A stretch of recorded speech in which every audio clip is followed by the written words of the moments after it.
نکاح ثانی کے عمل کو معیوب اور ناجائز سمجھنا یہ غلط ہے عوام الناس کے درمیان۔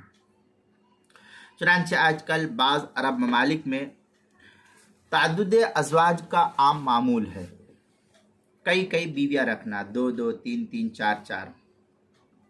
اور اسے معیوب نہیں سمجھا جاتا ہے۔ لیکن بر صغیر ہند و پاک، بنگلہ دیش وغیرہ کے اندر غیر قوموں کی معاشرت سے مسلمان متاثر ہو کر اسے انتہائی ناپسندیدگی خیال کیا جاتا ہے اور ناپسندیدہ عمل شمار کیا جاتا ہے۔ حالانکہ یہاں کے ماحول میں کسی مرد کے لیے ہندوستان، پاکستان، بنگلہ دیش وغیرہ کے اندر دیکھا جائے تو یہاں کے ماحول میں کسی مرد کے لیے نکاح ثانی کرنے اور بیک وقت متعدد بیویاں رکھنا یہ بڑا ہی ہمت کا کام شمار کیا جاتا ہے۔ پہلی بیوی اور اس کے رشتہ دار، حتیٰ کہ اپنی برادری والے اور پڑوسی اور اسی طریقے سے اعزاء، اقربا، رشتہ دار، محلے والے، سب کی طرف سے بڑے طعنے سننے کو ملتے ہیں عام طور پر، اور اس معاملے کو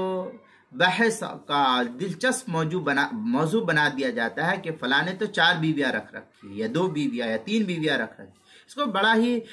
مباحثہ اس کے درمیان کیا جاتا ہے۔ حالانکہ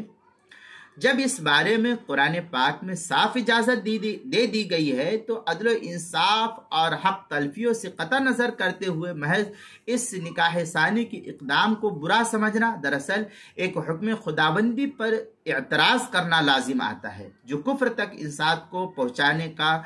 نظریہ ثابت ہو جاتا ہے بسا اوقات، کیونکہ نکاح ثانی پر اعتراض کرنے والا اللہ تعالیٰ کی طرف سے دی ہوئی اجازت کا گویا کہ ایک مذاق اڑا رہا ہے۔ اب اسی لیے فقہا نے لکھا ہے کہ جو شخص کسی آدمی کے نکاح ثانی کرنے پر ملامت کرے اور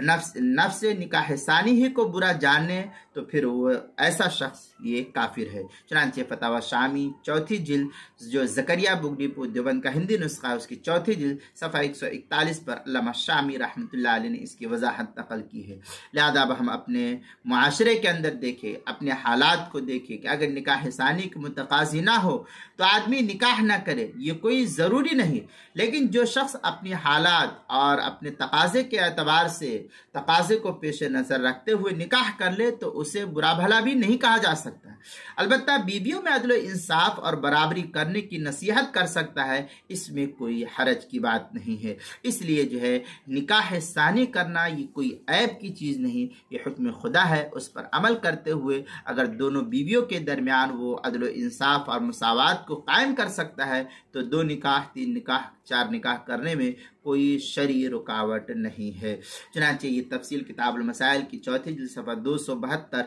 اور 273 پر بھی نقل کی گئی ہے۔